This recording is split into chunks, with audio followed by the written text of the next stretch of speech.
Fala pessoal, tudo bem com vocês? Me chamo Matheus Martins e estamos iniciando mais uma aula de História Geral do cursinho Ideia. O tema da aula de hoje é Egito Antigo, né? Na aula passada, foi a nossa primeira aula, inclusive, a gente trabalhou com a Mesopotâmia, né, que é aquela região ali do Oriente Médio, onde se constituíram as primeiras civilizações que têm conhecimento da humanidade, né? E hoje a gente vai trabalhar com o Egito Antigo, que é contemporâneo aos povos mesopotâmicos, né? Os povos mesopotâmicos que vão se constituir aí por volta dos anos 4000 a 3000 a.C., assim como também o Egito Antigo ele vai se constituir também nesse período, né? O Egito que ele foi muito importante para a história da humanidade, né? O Egito aí relegou diversos aspectos que ainda fazem parte do imaginário humano, né? Diversas coisas aí que fazem parte do imaginário humano, assim como o próprio Egito ele é criador de enigmas a respeito de diversos aspectos, né? Muito se discute aí na atualidade a respeito da construção das pirâmides, né? Como é que isso ocorreu e tal.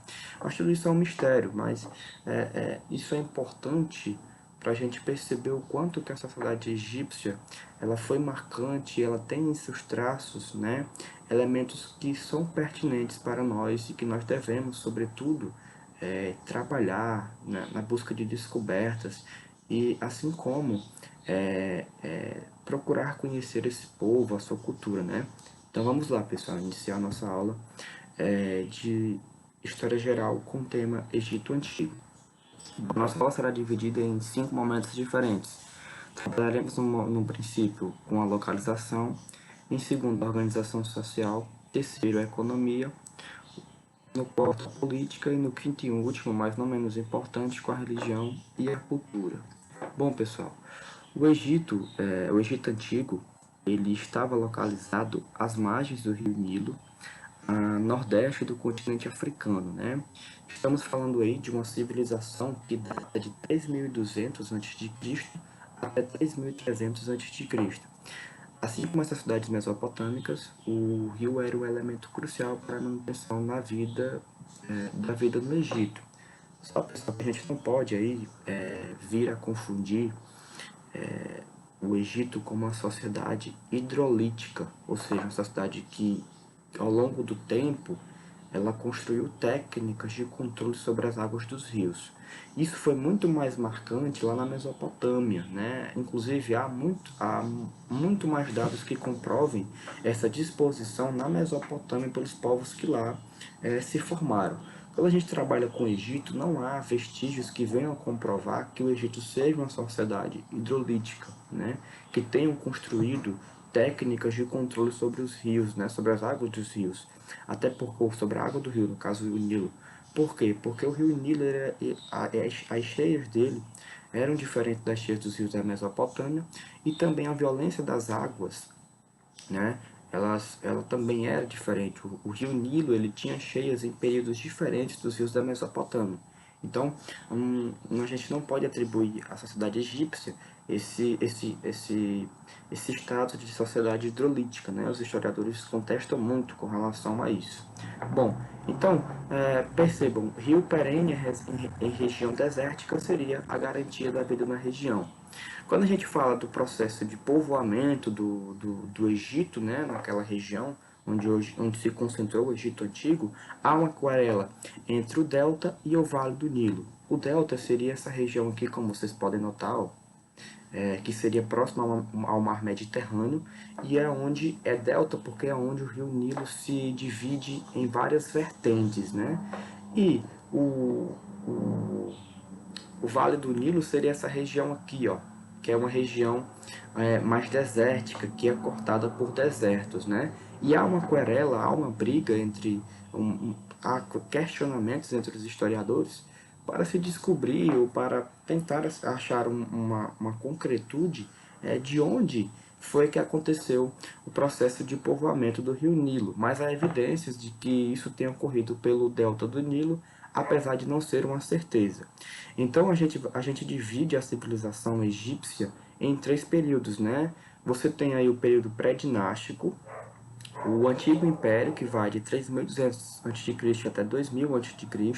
Aí você tem uma breve fase de transição, vem o Médio Império, 2000 a.C. até 1580 a.C., outra fase de transição, Novo Império, 1580 a.C. até 1080 a.C., uma breve outra fase de transição, pessoal, e um Império Tardio, que é o encerramento dessa antiga sociedade egípcia, né?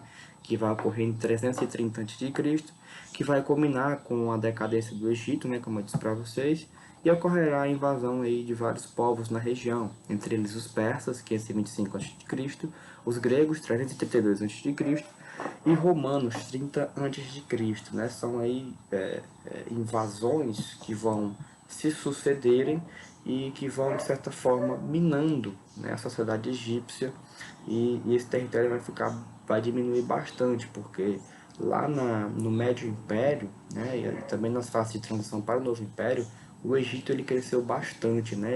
Ele ganhou ele teve uma grande expansão territorial, e que aí em 525 a.C. tudo isso vai ser minado, né? Pela invasão de vários povos, né? Como os persas, os gregos e os romanos. Vale lembrar, pessoal, que ao longo de toda a história do Egito Antigo, você vai ter invasões de povos, né? Então isso não vai ser apenas um triunfo dos persas, dos gregos e dos romanos, não. Antes deles, os iquísios, que eram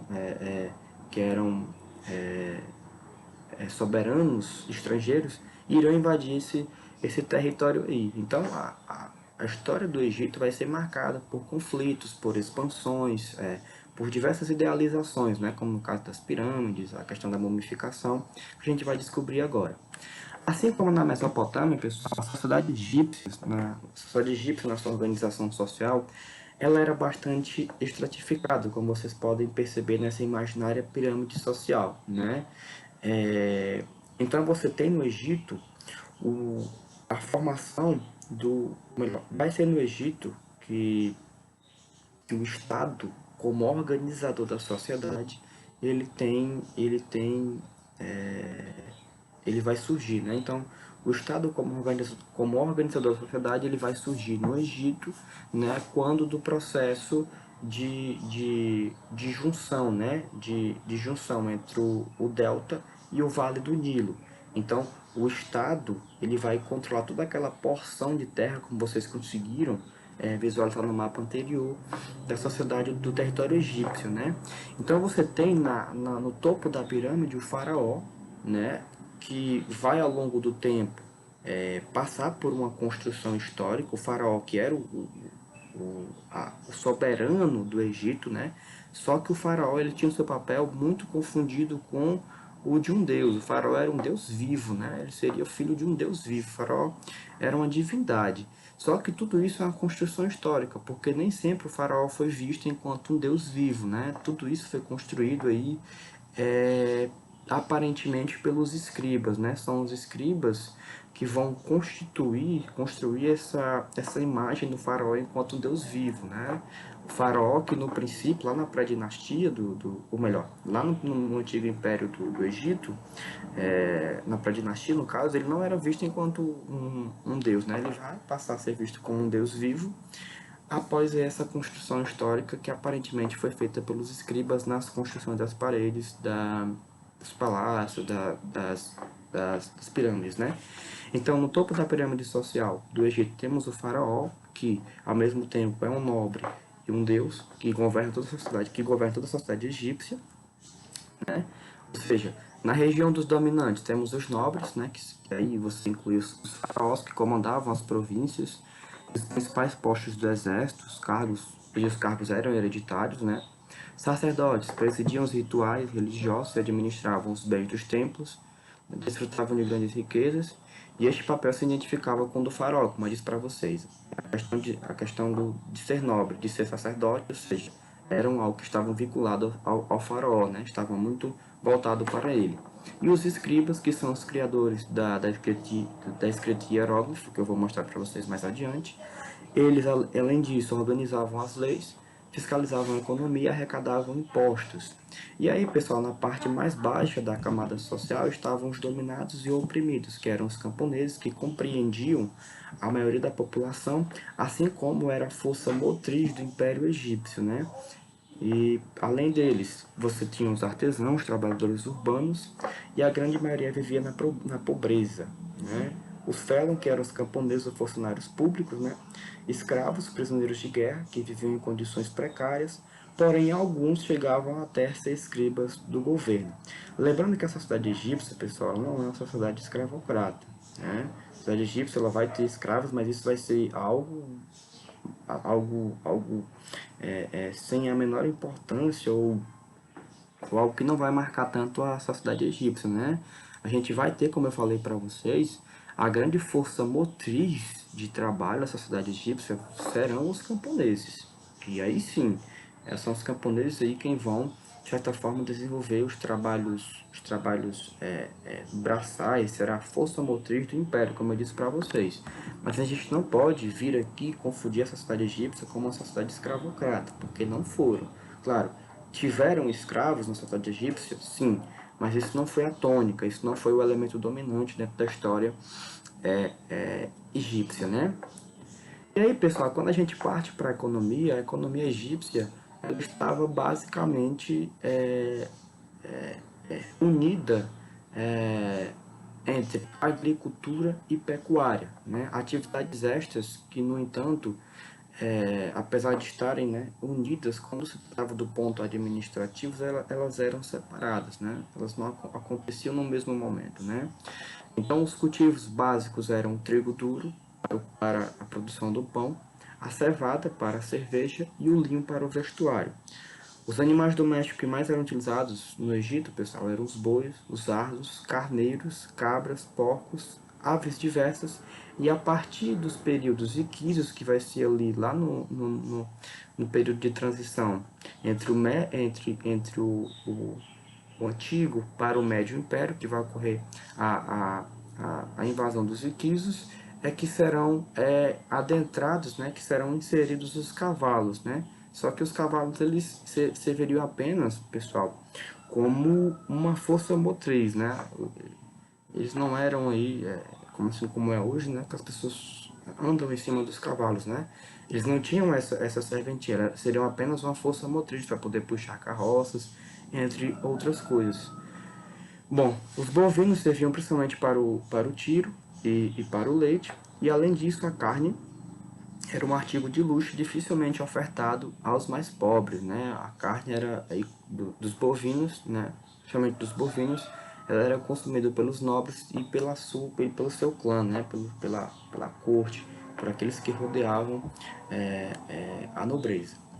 Além disso, pessoal, as pescas eram realizadas no Nilo, nos canais e nos pântanos, segundo métodos variados que utilizavam anzol, rede, naça, arpão.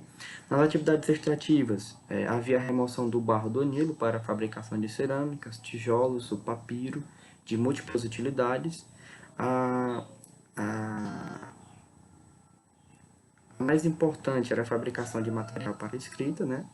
E também havia outras atividades econômicas que faziam parte do cotidiano do povo egípcio, só que se a gente for focar nisso, pessoal, dá uma aula, o nosso tempo é curto, então vamos avançar no conteúdo. A política, né? A política se confundia muito com a religião e com a cultura, isso aí é marcante para a sociedade egípcia. Então você tem a teocracia, que é o poder político fundamentado na religião, e o mais marcante disso tudo é a figura do faraó, como eu disse para vocês, porque o faraó ele era um nobre, mas ao mesmo tempo era um deus vivo. Então, o poder do faraó estava muito fundamentado na questão religiosa, do pensamento mítico de que o faraó seria filho de um deus, e ele, enquanto deus vivo, deveria ter o poder sobre toda aquela sociedade. Então, a política no Egito Antigo estava muito fundamentada nessa questão da teocracia, né? Que era essa confundir o poder político com a religião. E aí, pessoal, como eu disse para vocês lá atrás, os períodos históricos do Egito se dividem em três, além das fases de transição e o período pré-dinástico, né?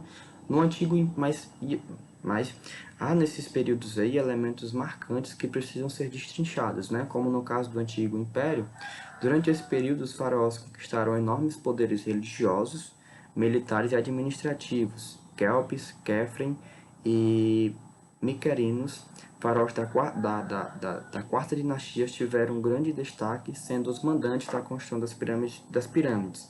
Então as pirâmides vão ser construídas, pessoal, durante o Antigo Império, né? No Médio Império, nesse período o Egito teve uma relativa estabilidade política, crescimento econômico, uma relativa estabilidade política, crescimento econômico e das produções artísticas. Isso impulsionou conquistas territoriais com a anexação da Núbia, região rica em ouro.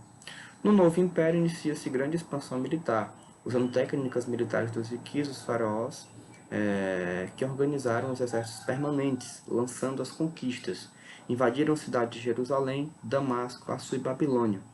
Povos submetidos eram obrigados a pagar tributos em ouro e escravos, né? Então, como vocês podem perceber aí, pessoal, lá no Novo Império, o Egito vai constituir o seu primeiro exército, né? Porque até então, o Egito não há relatos de que antes do Novo Império, o Egito tenha constituído algum tipo de exército. Isso vai se constituir a partir do Novo Império, e é também um momento onde o Egito vai se expandir, como eu disse para vocês lá no início da aula, né? É quando o Egito vai se expandir e vai tomar toda aquela região ali que compreende não só ao território próximo ao Egito, mas vai se estender ainda mais, chegando inclusive até a Mesopotâmia e até a territórios de onde hoje é a Ásia, né? Então, pessoal, na cultura e na religião, a religião dos egípcios era o politeísmo, né? Estava baseado no politeísmo, que era a crença em vários deuses. Então, nas várias dinastias que perpassaram a história do Egito, vários foram as crenças, ou melhor, vários foram os deuses, né? Cada dinastia tinha um deus em específico para adorar. Então, a sociedade egípcia era muito fundamentada no politeísmo, né? Que era essa crença em vários deuses. E aí, lembrando mais uma vez que os faraós eram deuses vivos. Havia também, pessoal, a questão do antroposoformismo. Que era isso? Que é isso, Matheus? Antroposoformismo é justamente a representação de um deus com elementos animais e elementos humanos ao mesmo tempo. Ou seja, a cabeça de um deus era formada por, por uma cabeça de um animal, e o corpo de um humano, como a gente pode notar nas pinturas, né? Nas pinturas que eram aí colocadas nas paredes dos túmulos, né? Então isso era o antroposomorfismo. Além disso, eles acreditavam na vida após a morte, e isso difere muito das sociedades mesopotâmicas, que não construíram grandes construções funerárias, como vocês podem notar aqui ao lado, né, que são as pirâmides. Os egípcios construíram essas pirâmides porque muito eram essa percepção de que haveriam a vida após a morte, de que as pessoas poderiam voltar após um tempo de descanso para a vida. Então, por isso que se constrói, né, as pirâmides, é justamente por esse culto pós-morte, né, de que as pessoas iriam voltar, né, de que elas deveriam ter um descanso para poder voltar no momento posterior.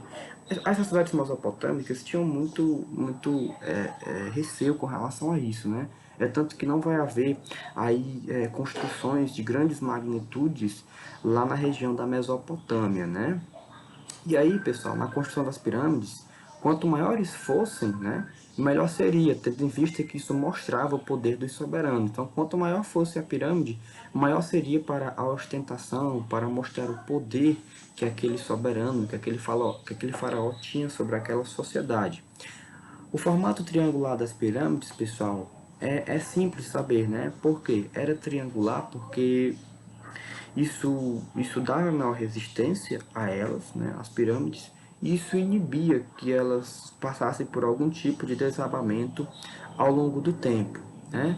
E durante o processo de colocação do morto dentro da pirâmide, ele levava todos os seus pertences, né, para o túmulo, que seria ouro, joias, até comida.